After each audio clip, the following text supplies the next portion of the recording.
Hello everyone, and welcome to episode 2 of the TTV Newscast, recorded on January 29th, 2013.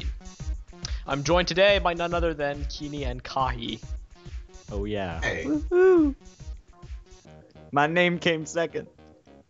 Yeah, that happens. So, without further ado, this is the news for, well, this episode. I can't say this week because it's not a week. In the news for today, we have Mass Effect 3 DLC teased on Twitter, Ninjago 2014 plot possibly revealed, and Young Justice cancelled? I have a question. What? Yes. What the heck is Young Justice? We'll get into that at some point now. I don't know anybody. I don't think anybody else here watches it aside from me. Yeah. Really. Yeah. But We will get to that, not now. yeah, we'll get to that when we get to that. Okay. First of all, we have Mass Effect 3 DLC teased via Twitter. So here's the deal. Casey Hudson and I forget who else. I think it was Mike Gamble. I'm not certain. They tweeted 2 pictures from the upcoming Mass Effect 3 DLC. And one of them, which will be up on the screen right now and will be linked in the chat momentarily, is a pretty straightforward picture. It's of the Citadel, of like a new area from the Citadel, and this fits in pretty true with some rumors about, not even rumors, some info about future DLCs which was found in the coding for Leviathan, I believe, because it was, I don't think it was Omega, and it was referring to a Citadel DLC. Ooh, Citadel DLC. Yeah. That's interesting. I don't necessarily know what it would entail, other than just like obviously new areas. But this picture, you can see Shepard and Rex, if you look closely, standing next to each other. So it's obviously pre-ending. Yeah. Unless that's just concept art. Yeah, could be. But, well, no, that doesn't really look like concept art. Concept art would be a bit more sketchy. It wouldn't be rendered. I don't think anybody would be on the Citadel after the ending. So yeah, this is probably pre-ending. In which case, well, I didn't even think about that. I was saying, oh, Shepard's there. That means it's pre-ending. But no, just the fact that the Citadel's there. Yeah, just the fact that the Citadel is involved at all makes it... Darn. People Well, were holding out hope, and I think they're conveniently missing out that point. That Yeah. being said, the other DLCs have always teased and had code in them as for to what the next DLC might be, so who knows? The unfortunate thing for that is it has been confirmed, more or less, this is the final DLC for Mass Effect 3. People were tweeting earlier today that they just finished their last staff meeting. Development is going to be wrapping pretty soon. Well then. This is it. What's in this DLC is all we get, and all we have to show for it is a picture of a Citadel casino. So I don't think we can. What's sad is that I don't know how to respond to that, because even Mass Effect 2 had a ton of DLC. Yeah, Mass Effect 2's DLC was.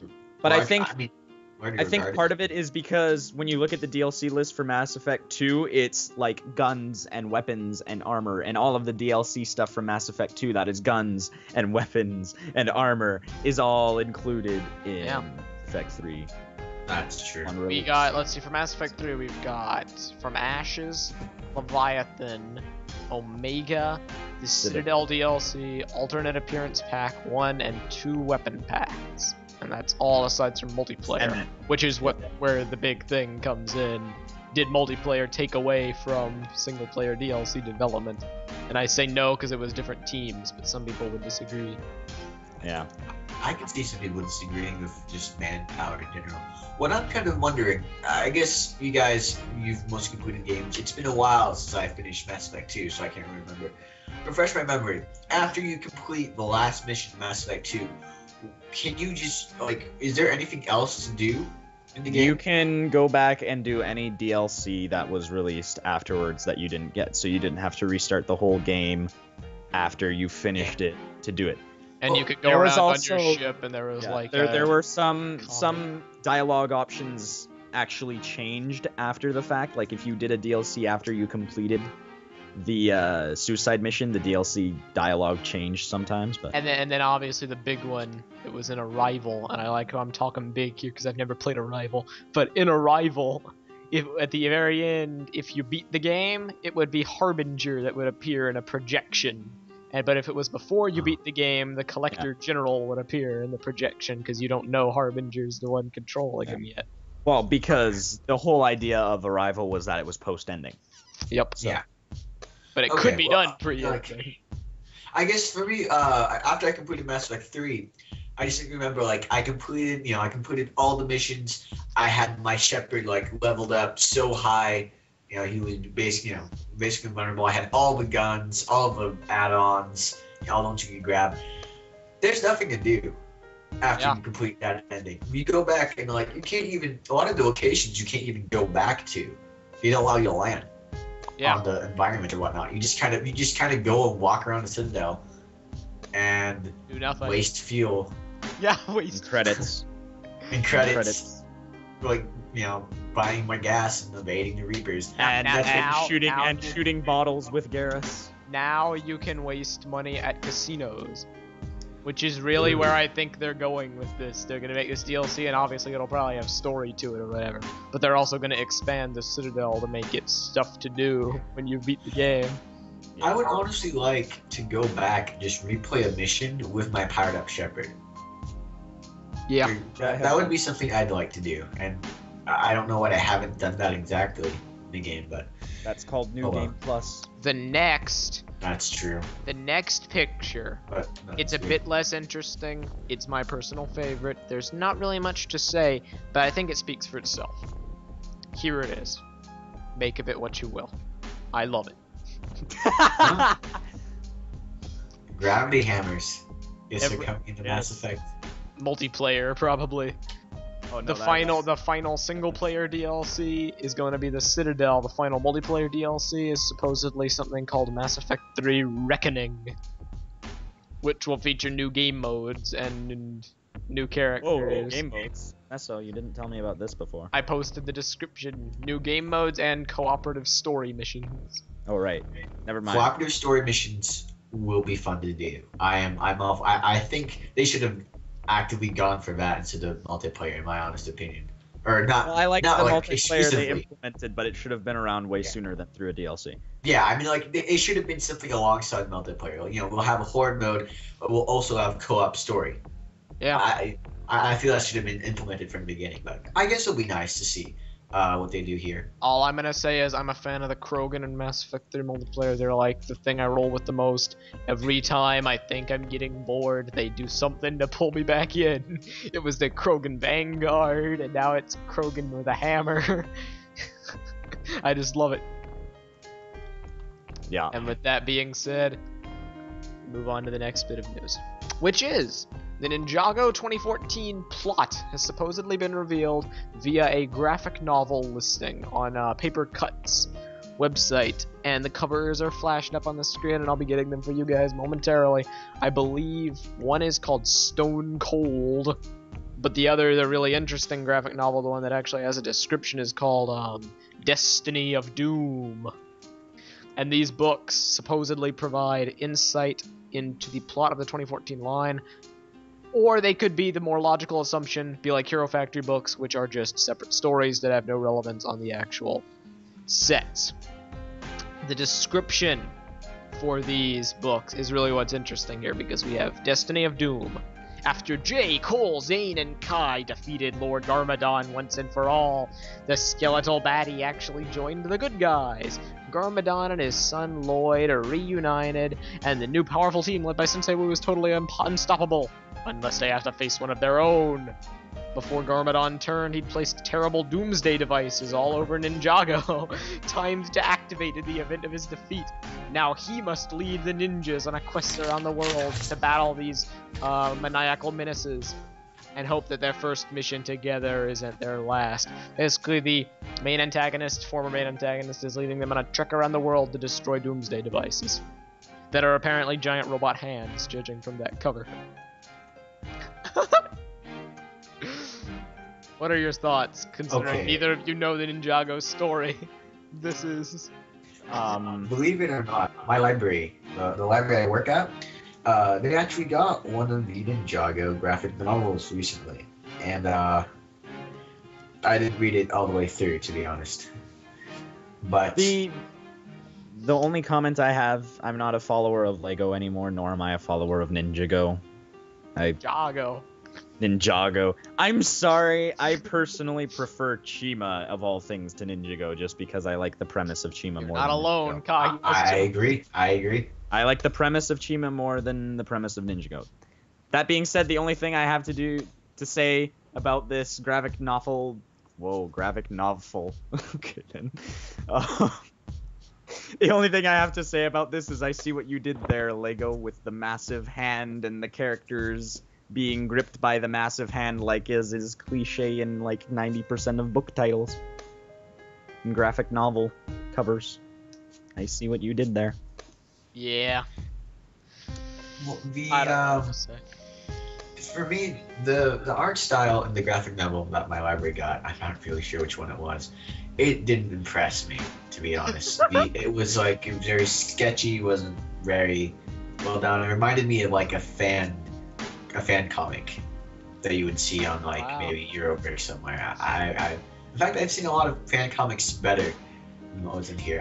To be completely honest, the art style did not impress, and unlike the Bionicle graphic novels, which had a lot of different but interesting stuff. Stuart Sager, I remember, did a piece there, and there's another another artist I really like.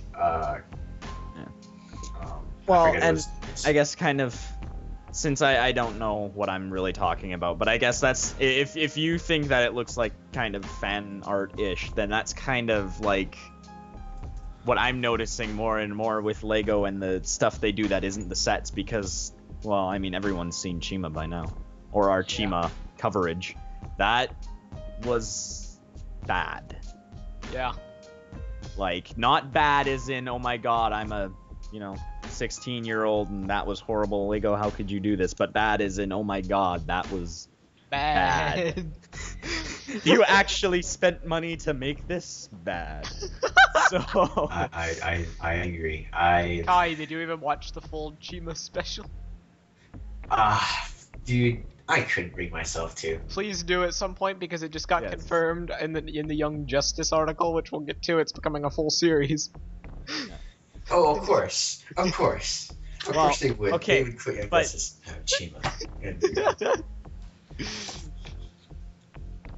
But yeah, that's Ninjago. I'm hoping it turns out well. I heavily doubt that will be the plot of the 2014 story in general. I bet it's just going to be a Hero Factory Doom box scenario. But at the same time, I think they could do some good stuff with the sets.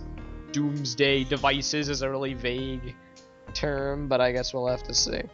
I will say this: a lot of the reason I've heard that, some people say the reason behind Justice and Green Lantern being canceled is not because of the success of the shows, but the lack of merchandise being sold. And we do know that Ninjago was a very, very high-selling point for Lego. And I guess that's as nice a segue as any into our next topic. Right. Okay. Young Justice, the TV show, as well as a plethora. Also Green Lantern, but no one cares about that. Were canceled because Cartoon Network announced their list of programming yesterday, and such highlights as Beware the Batman, Teen Titans Go, The Legends of Chima, all that fun stuff made the coverage for new series, and things like Young Justice bit the dust. Kahi, you're the only one here that watches Young Justice. What are your thoughts? As you want to hear, I guess I should kind of put in the premise for those who haven't seen it before. Basically, it's kind of like a Junior Justice League, quote unquote. That's not really like Teen Titans. Basically, the adult heroes, Justice League, Superman, Batman, Wonder Woman, Flash, Green Lantern, etc., etc. All those guys, they are now functioning at an international level. So they deal with politics, they do a lot of stuff, and they can't get involved in some cases because they don't want to lead to a political outbreak. So they send their sidekicks to do it. It's basically kind of like a covert ops team army. So the implications are kind of interesting in and of itself. But the writing has been particularly good for the first season, and especially the second season, where they're introducing a ton of characters that not really are too prominent in the comics. You know, obviously only comics don't really appreciate all that. But the main thing that really makes it stand out is how it treats the universe as a whole. And, you know, Marvel's doing that with, you know, the Avengers movies, but Young Justice really shows not just like the high-profile heroes. Showed, yeah, basically. It's kind of interesting. The guy who writes it, Greg Weisman, he's done a ton of other TV shows before. He was on Spectacular Spider-Man, which many more of us also watched and enjoyed. He was responsible for Gargoyles. He was responsible for like a lot of other shows, basically. And they all end up being canceled. Like really, nobody knows why. Spectacular Spider-Man was canceled. Gargoyle, I think that was canceled, or either ended or was canceled. You know, one of the two. It ended a bit more prematurely than it should have. And now it's Young Justice, and that is a shame because not only Young Justice being canceled, Green Lantern, which apparently some people say was getting good. I didn't really like it. And also Clone Wars is not in the lineup for Cartoon Network. Oh yeah, that's right. It's getting moved to Disney next. Getting moved to Disney, yeah, because Disney bought over Lucasfilm. Oh, LJ also puts in that Greg Weisman also helped the script for Mask of Light. Hey, really? So, really, I did not know that. It's probably all the good parts. Nuggets of wisdom with LJ that's actually here in silence. Say hi, LJ. You're allowed. Meso, you just told him to be quiet. I flip a lot. I know you do. You said, I quote, we're recording the newscast, so stay away! I followed up with a prompt JK. No, you followed up with a prompt XP. I'm not here. I'm just your imagination. But yes. Oh, Kahi, you need to calm down. Okay, done. Young Justice. Yeah. Yawn. So that's basically all we have. It's been replaced by Teen Titans Go, which is Beware the Batman. And Beware the Batman. And I think Powerpuff Girls is coming back. But yup, it's a special. It's a TV special. I'm nowhere near even remotely excited for that. What are you talking about? TTV coverage. Beware the Batman looks very bad. Just the animation style, the fact that they're like eliminating most of the iconic characters. I don't know. I'm not really feeling it. Beware the Batman. And with that. Anyhow, yeah, with that, I will say, Greg Weisman should have written Bionicle instead of Greg Firestone. I'm just gonna put that out there. You're still on about the Red Star, aren't you? Not just Red Star, just everything in general, man. No, I mean, you're gonna do a bad job. What about Vezon? I think you did a good job of Vezon. Yeah, I guess it wasn't too bad. I just feel like if you really do see Young Justice or Spectacular Spider-Man or, you know, any of the shows he's done and how they, like, all of them connect. That's the one thing I really love about Young Justice. Everything connects, like, they'll bring back stuff from earlier on that, you know, you'd think was thrown away. They introduce a lot of mythology plot twists that you kind of expect to be there, kind of because, and they end up subverting him, you know, like Spectacular Spider-Man, you know, it was set up to be Harry Osborn was a Green Goblin, and then it turns out that he was never even the Green Goblin in the first place, and his father just set him up to take the fall. So I guess I like the way he plays on different things, the way the story is like an overarching story, and, you know, and how there's a lot of clues set up, there's a lot of, you know, good characteristics, good characters overall. Dialogue's great, you know, situations are great, moral dilemmas are great. Yeah. I don't know. I feel it's like it's one of the better DC shows, especially, you know, after what do we have? What do we have for cartoons now? They canceled Avengers. Now they have Ultimate Spider-Man. Woo. Yeah. So it's canceled. Yeah.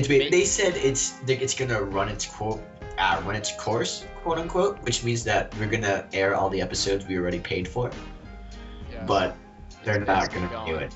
Yeah, it's basically so for those that are fans of that, I'm sorry we had to break this news to you. But I doubt you expected to hear about your show from the 30 Virtues podcast, so we probably did not break the news to you. But that being said, that ends the TTV Newscast for January 29th, 2013. I'm Mesa, I'm Keeney. And I'm Kahi. and thank you for listening. We will see you Friday for the next episode of the TTV podcast. Goodbye.